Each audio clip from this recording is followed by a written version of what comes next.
Dobrý deň, vítam vás pri sledovaní našej pravidelnej diskusnej relácie Slovensku to nie je jedno. Vítam medzi nami nášho dnešného vzácneho hostia, pani Denisu Sakovú, ministerku hospodárstva Slovenskej republiky a aj podpredsedničku vlády. Dobrý deň. Príjemný dobrý deň a ďakujem za pozvanie. Rozprávať sa budeme teda o hospodárení tejto republiky a myslím si, že je to jedna z najvážnejších tém, ktoré proste hýbu dnešným svetom. Tak vláda má za sebou tých povestných 100 dní, aj niečo teda ešte navyše. A ako by ste zhodnotili výsledky na ministerstve hospodárstva, keďže toto ministerstvo je jedným z kľúčových ministerstiev v našej krajine? Tak samozrejme, ako pre mňa aj pre ostatných ministrov, tých prvých 100 dní bolo takých ťažších troška, pretože samozrejme nastupovali ste do vlády po Igorovi Matovičovi a Eduardovi Hegerovi, ktorí nielen verejné financie, ale celkovo ten štát nechali v rozvrate. A mali sme veľmi málo času do konca roka, aby sme výzvy, ktoré nás čakali, vzhľadom na ten budúci rok, čo bol rok 2024, tak aby sme ich časovo stihli. Od začiatku sme hovorili, že vláda bude mať na to málo času, pretože predčasné parlamentné voľby boli až v septembri. Kritizovali sme aj pani prezidentku, aj vtedajšiu koalíciu, že predčasné parlamentné voľby mali byť v máji alebo v júni, aby fakt nová vláda mala dostatok času, aby sa pripravila a respektíve, aby našla riešenia na kritické veci pre rok 2024 a tak ako som spomínala na začiatku, nie len pre mojich kolegov, ale aj pre mňa, to boli výzvy, ako príklad poviem ceny energií pre domácnosti a vybrané zraniteľné subjekty, to znamená ceny plynu, ceny elektrickej energie a samozrejme aj ceny tepla, aby sme zastropovali tak, aby občania domácnosti, ale aj teda priemyselný sektor, podnikateľský sektor znášali čo najmenší dopad, čo sa týka zvýšených cien energií. Pripravili sme konsolidačné opatrenia a pripravili sme balíček na tieto kompenzácie v hodnote 1 miliarda 250 miliónov eur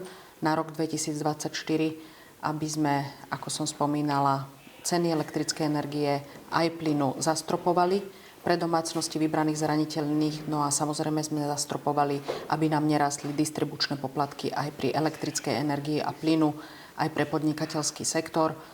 A čo mňa mrzí a naopak ma teší, že mrzí ma to, že bývalá vláda to nedotiahla, ale naopak veľmi ma teším, že my sme to dotiahli, že pri cenách tepla sme do týchto zraniteľných a respektíve tých subjektov, ktoré budú kompenzovaní, aby sa im nezvyšovali ceny tepla, zahrnuli aj detské domovy, školské internáty, aj domovy sociálnych služieb.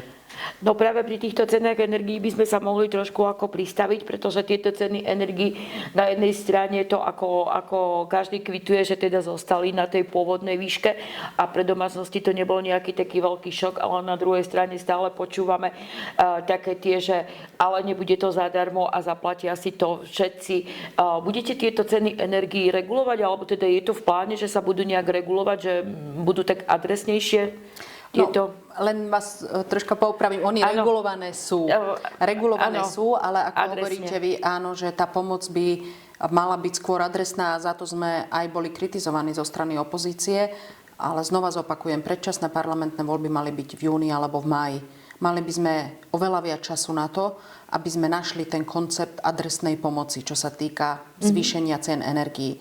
Ale vzhľadom na to, že vláda v podstate vznikla a bola menovaná ku koncu októbra a už v prvý dokonca decembrový týždeň sme na vládu priniesli súbor opatrení nariadení ako vianočný mikulášsky balíček, tak sme robili to, čo sme mohli a jednoducho museli sme pristúpiť iba k plošným dotáciám a plošným kompenzáciám. Samozrejme, my sme sa hneď od prvého dňa pýtali všetkých odborníkov, či na ministerstve, alebo predstaviteľov distribučných spoločností, alebo jednotlivých predajcov elektrickej energie a plynu, ako by sme rýchlo vedeli spraviť tú pomoc adresnejšiu. Ale žiaľ, za ten krátky čas to nebolo možné, pretože neexistujú nejaké špeciálne tarify na energie, ktoré by hovorili, že touto tarifou sa vykuruje bazén alebo vykuruje výrivka.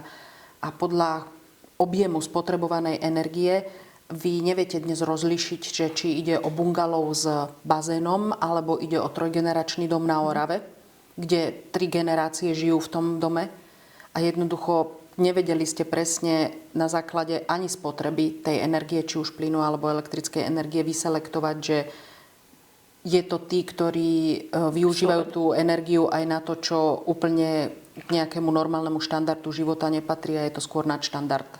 Samozrejme, takýmito otázkami sme sa začali už zaoberať hneď začiatkom tohto roku, že ak by vývoj cien energií v roku 2025 bol, nazvem to taký nepriaznivejší, tak aby už sme nemuseli plošne pomáhať ľuďom, hlavne tým ľuďom, ktorí to nepotrebujú, tak pracujeme a vytvorili sme pracovnú skupinu, ktorá pozostáva z Ministerstva práce, z Ministerstva financií alebo respektíve ich podriadených inštitúcií a Ministerstva hospodárstva, aby sme ten koncept adresnej pomoci vytvorili, keď bude v budúcom roku potreba kompenzovať alebo pomáhať niektorým domácnostiam s cenami energií.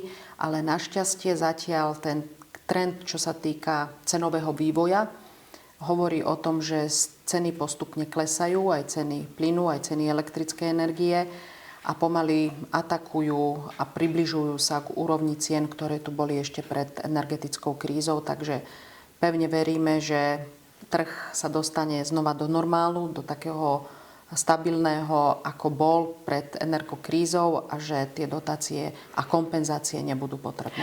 Ale teda akože dá sa povedať, že teda môžeme verejnosť upokojiť, že aj keby teda došlo k nejakej nepredvídateľnej situácii na cene s energiou, že ministerstvo hospodárstva je pripravené na to, že tej najzraniteľnejšej skupine obyvateľstva vždy pomôže a že teda sa nemusia obávať o nejakú, že by to bolo existenčné. Určite áno. My sme to nielen hovorili, ale my sme to dokonca aj sľubili pred voľbami v rámci našej kampane, že štát musí podať pomocnú ruku v prípade krízy, v prípade takej krízy, ako bola energetická kríza a že musí sa postarať o tých, ktorí to potrebujú a nemôžeme sa spoliehať na voľnú ruku trhu.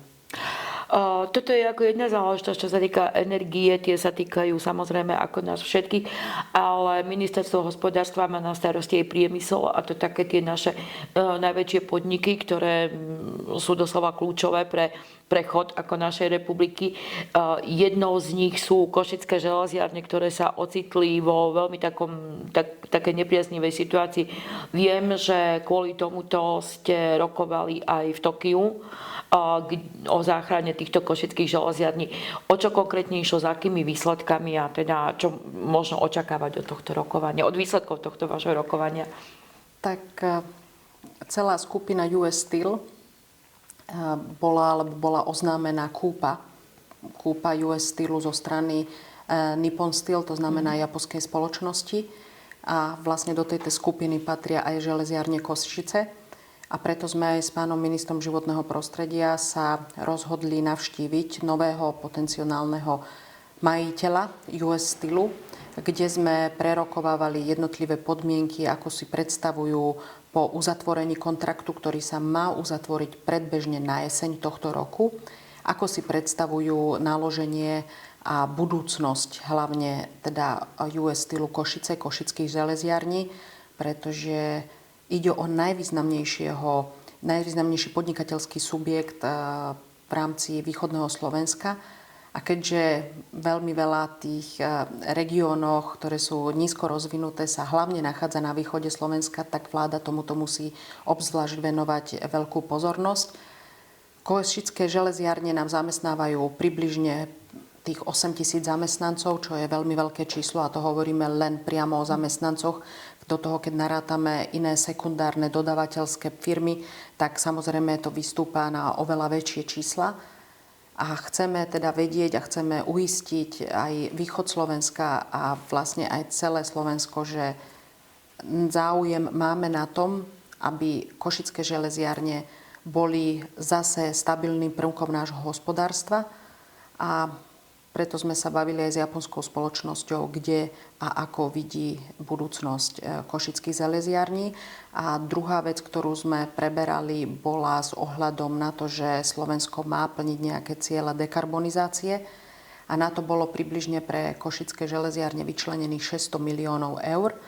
300 miliónov z plánu obnovy a 300 miliónov z modernizačného fondu.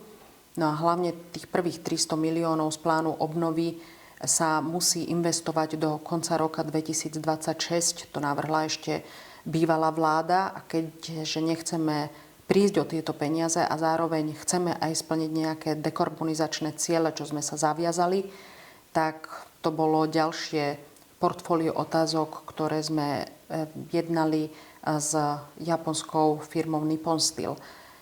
Berieme to tak, že tie rokovania sme otvorili a tie rokovania sme začali. Nie je to ani posledné rokovanie a sme sa dohodli s japonskou stranou, že budeme veľmi intenzívne komunikovať o všetkých udalostiach a o všetkých okolnostiach, ktoré by sa na jednej alebo na druhej strane zmenili a vyžadovali by si nejaké nové rozhodnutia, takže budeme sa zaoberať týmito dvoma otázkami. Vy teda pracujete vo vláde, alebo ste členkou vlády, pre ktorú je také príznačné alebo také charakteristické, sú tie rokovania, tie výjazdové rokovania, že teda chodíte akože po celom Slovensku, sledujete všetky tie problémy, ktorý kraj má. Ako by ste teda zhodnotili v rámci tohto celé Slovensko, ktoré sú také najrizikovejšie regióny a s akou pomocou teda by ste tam mohli teda prísť? My sme už v našom predvolebnom programe ako strana Hlas mali výzvu, ktorú sme chceli splniť a na ktorej určite budeme pracovať a netýka sa to len ministerstva hospodárstva, ale týka sa to aj iných ministerstiev a to bolo základná premisa, že chceme znižovať regionálne rozdiely, aby zbytok Slovenska nežil iným štandardom, ako sa žije v Bratislave a v jej blízkom okolí. No a hlavným tým katalizátorom na to, aby sme vedeli dosiahnuť to znižovanie tých regionálnych rozdielov, je určite podpora malého, stredného podnikania a samozrejme aj tých veľkých podnikov. A musíme dbať na to, aby sme tvorili veľmi, nazvem to, nechcem nazvať príjemné, ale dostatočné podmienky na to, aby sme zabezpečili hospodársky rast v regiónoch. My chceme, aby každý človek v regióne mal rovnakú dostupnú starostlivosť tak, ako je to aj v hlavnom meste, aby mal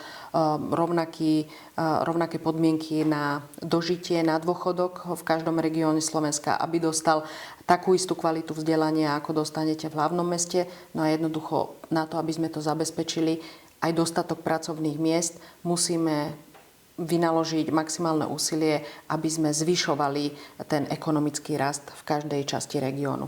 No a ako ste vraveli vy, áno, máme nízko rozvinuté regióny alebo slabo rozvinuté regióny a vláda odjakživa sa snažila pomôcť týmto regiónom a nie len z Bratislavy, ale hlavne prostredníctvom výjazdových zasadnutí. Už za Petra Pellegriniho tie výjazdové zasadnutia sme mali veľmi často. Dá sa povedať, že v podstate skoro každé 2 mesiace sme boli v nejakom regióne, lebo priamo na mieste vy viete posúdiť tie potreby toho regiónu. Stretávate sa tam s konkrétnymi starostami, primátormi, primátorkami, starostkami, s predstaviteľmi vyšších územných celkov a prejednávate každý jeden problém, ktorý v danom regióne majú a snažíte sa ako vláda priamo na mieste im aj poskytovať riešenia na tie ich problémy. Takže je to oveľa adresnejšie, oveľa rýchlejšie.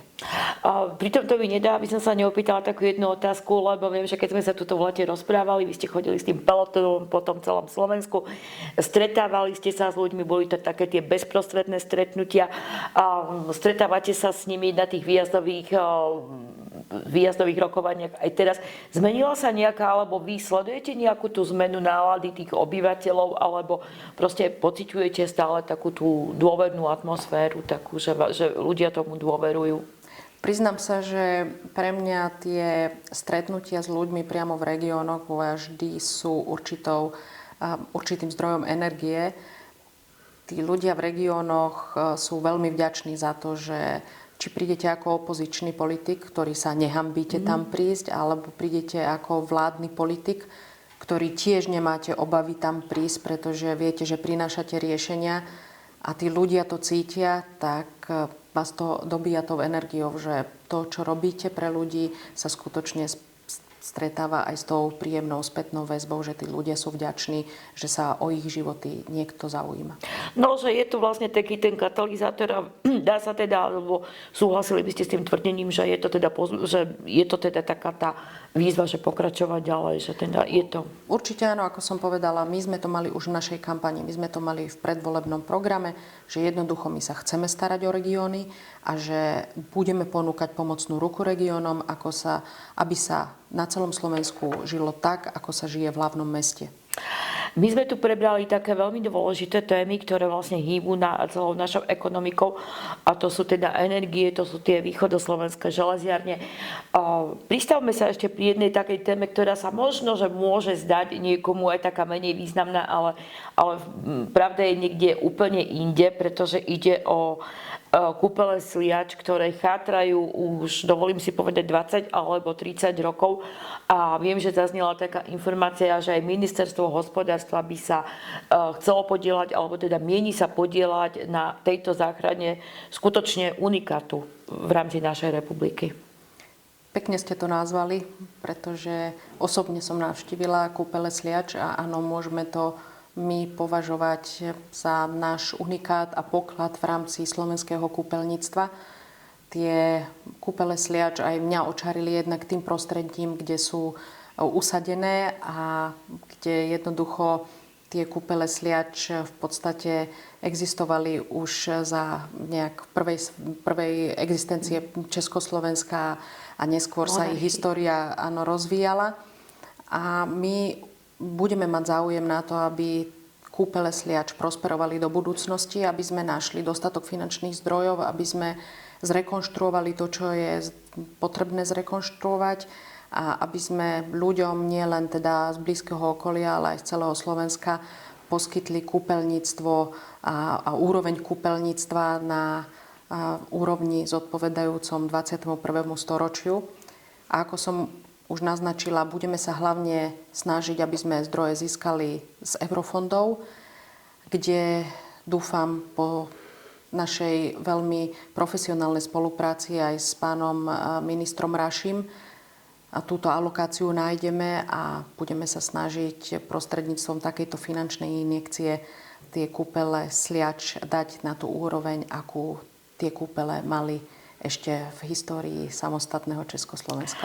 Hovoríme teda o kúpeloch Sliač, ale vy ste použili slovo kúpeľníctva, takže dá sa povedať, že ministerstvo hospodárstva vidí tento segment ako jeden z dôležitých pre rozvoj ekonomiky, nielen ekonomiky, ale vlastne aj pre rozvoj Slovenska.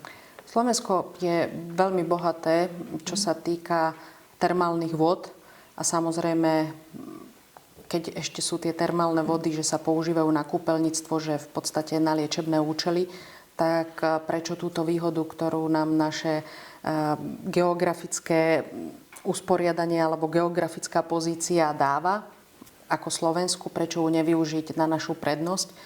My sme aj v rámci existencie Československa boli vnímaní v Európe ako Slovensko, že je to krajina, kde to kúpeľníctvo a prosperuje, kde to kúpeľníctvo bolo skutočne na veľmi vysokej európskej úrovni. A sami si pamätáme, že už začias komunizmu prichádzalo sem veľmi veľa zahraničných turistov, hlavne teda v dôsledku toho, že tie naše termálne pramene boli aj liečivé.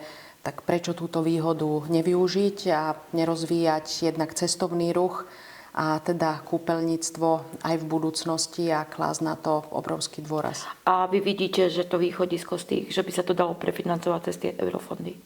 Je tam určitá možnosť, pracujeme práve na nej a čím väčšie množstvo tých finančných prostriedkov získate mimo štátneho rozpočtu, tak myslíme si, že tým väčšia šanca, aby sme mohli tie kúpele Sliač dať do takej podoby a dať im to miesto v rámci kúpeľníctva, ktoré v minulosti to miesto mali a ktoré im aj patrí.